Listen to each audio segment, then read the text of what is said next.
The Long Road by Wolfland. Chapter 4 Record.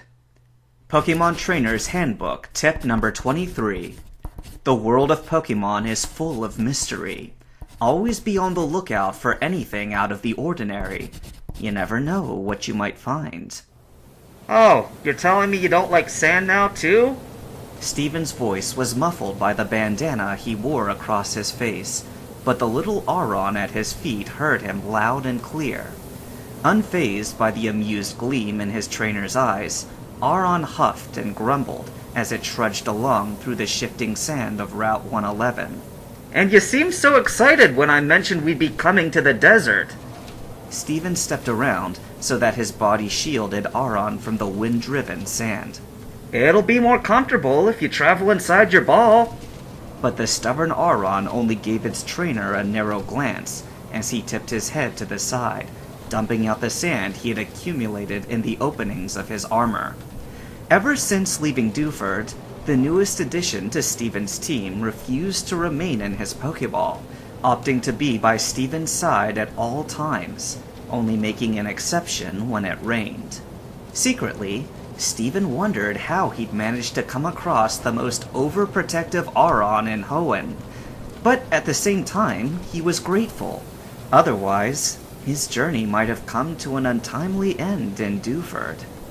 Shaking his head to banish the thought, Steven smiled and rubbed Aron's head before standing back up and pulling a map from his pocket. As he unfolded the paper, his brow furrowed as he studied its contents. Aron glanced up at the worn parchment and barked questioningly at Steven's thoughtful expression. Peeking over the top of the map at his little steel type, Steven's eyes narrowed as he scowled beneath his bandana. No, I can't just call and ask my dad about the map. That means admitting I took it out of his files in the first place. At this, Aron's eyes narrowed as well, and it offered an accusing rumble. Don't you start with me too. Beldam already gave me an earful when we left Mauville. Aron resisted the urge to roll his eyes as he settled on his haunches and waggled a foreleg at the map, but the gesture went unnoticed, as Steven had already turned his attention back to the item in question, muttering, Look, if it really was that important to him, he wouldn't have left it in a dusty old box at the back of the file room. Realizing that his trainer had misinterpreted his interest in the map, Aron sat patiently, waiting for Steven to pause in his ramblings. Besides, he's too busy with the company to notice I've even borrowed it in the first place. Growing impatient, Aron barked sharply and waggled his leg at the map once again, finally catching his trainer's attention. Oh, did you want to take a look? Steven kneeled down next to Aron and smoothed the map down over the sand between them.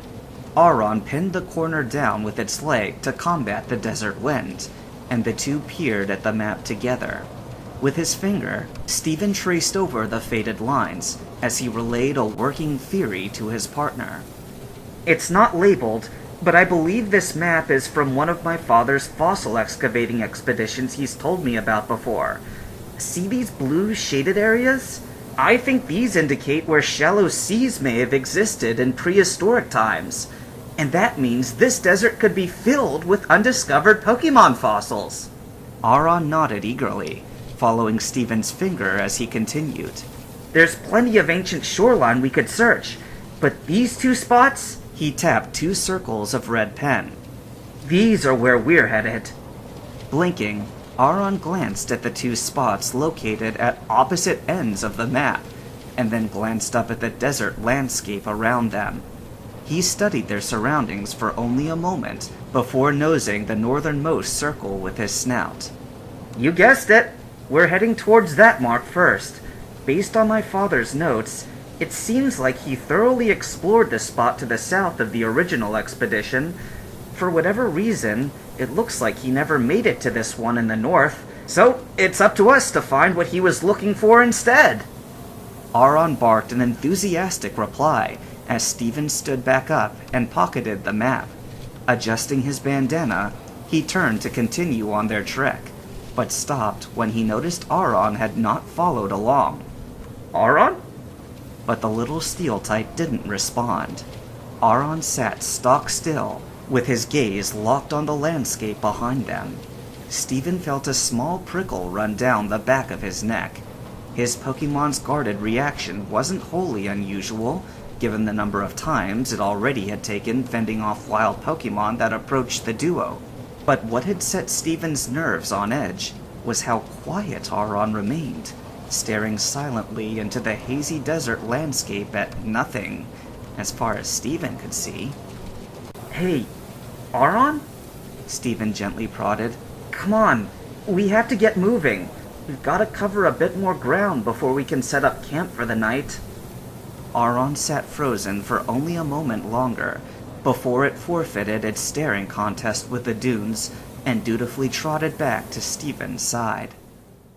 Mercifully, the wind died down that night, and the tent only rustled slightly in the breeze as Steven settled into his sleeping bag.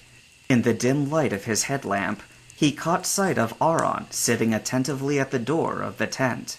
Steven smiled softly as he reached for the overly protective Pokemon's ball. Hey, Auron, you should get some rest. We got another long hike tomorrow. Beldum can keep watch tonight. True to his word, Beldum emerged from its ball and hovered over to Auron's side with a friendly chirp. Auron ignored the cheerful Pokemon and instead kept its gaze fixed on the dark desert outside. Beldum swiveled to meet Steven's gaze, and he sighed. Fine, then. You two can both keep watch. I just don't want to hear any complaints tomorrow about being too tired, Auron. Auron's dismissive response was enough to satisfy Steven that his Pokemon had registered the mild threat, and he switched off the light. Beldum wasn't sure how much time had passed since it had dozed off, but all it knew was that right now it was wide awake.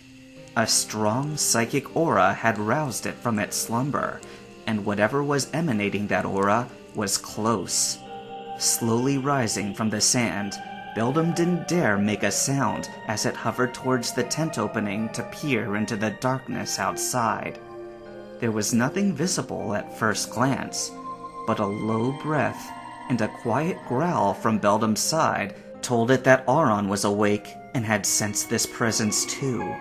Both Pokemon scanned the nighttime desert landscape for any signs of the trespasser. As the sand swirled overhead, a break in the clouds let the moonlight shine through for only a moment, and Beldum swore it saw a silhouette melt into a nearby dune. With a startled chirp, Beldum nudged Auron in alarm. By the time its teammate turned to look, any trace of the silhouette had since disappeared. Beldum blinked, but it could sense the psychic presence, or lack thereof. As suddenly as the visitor had appeared, it had vanished. Both Pokemon shared a nervous glance, and Beldum could only offer an unconvincing shrug as it settled back into the sand, leaving Auron perched at the door, bristling with watchful energy.